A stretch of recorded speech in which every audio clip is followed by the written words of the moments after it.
పుట్నాల పప్పు పొడి చాలా టేస్ట్ ఎమ్మీగా ఉంటుంది. పుట్నాల పప్పు తయారు చేయడానికి 100 గ్రాముల పుట్నాల పప్పు తీసుకొని జార్లోకి వేసుకోవాలి. సాల్ట్ 1 స్పూను వేసుకుంటున్నాను. మిరపకాయలు ఒక 10 వేసుకుంటున్నాను, కారం బాగుంటుంది. వెల్లుల్లి రెబ్బలు ఒక 6 పొట్టు తీయనివి వేసుకోవాలి. జార్లోకి వేసుకొని కోర్సుగా గ్రైండ్ చేసుకోవాలి.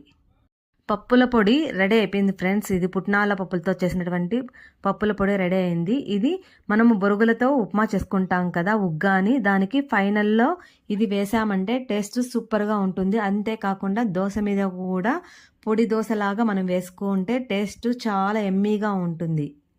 పుట్నాల పప్పు రెడీ అయింది కదా ఫ్రెండ్స్. దోశలోకి ఎలా వేయాలో కూడా చూపిస్తాను.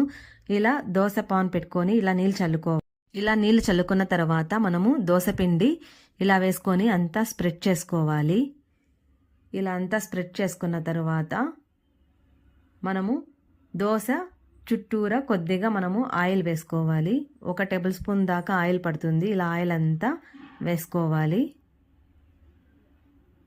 ఎర్రకారము ఇలా దోశ మొత్తం అంతా ఇలా స్ప్రెడ్ చేసుకోవాలి.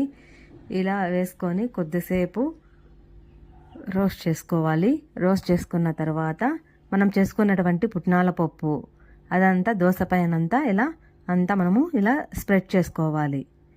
ఇలా అంతా అప్లై చేసుకున్నామంటే అంతా దోశకి బాగా కరెక్ట్గా సరిపోతుంది. దోశ మొత్తానికి వేసుకోవాలి. వేసుకొని దీన్ని ఫ్లిప్ చేయకన్నా ఇలా మడత పెట్టుకోవాలి. పెట్టుకుంటే ఇప్పుడు మనకు పొడి దోశ రెడీ ఫ్రెండ్స్. పొడి దోశ రెడీ అయిపోయింది ఫ్రెండ్స్. ఈ విధంగా పొడి దోశ చేసుకొని ఎర్రకారము నేను వీడియోలో ఉంది చూడండి, ఎర్రకారం ఎలా చేయాలో. ఈ ఎర్రకారము అద్దుకొని పొడి దోశ తింటుంటే టేస్ట్ చాలా ఎమ్మీగా ఉంటుంది.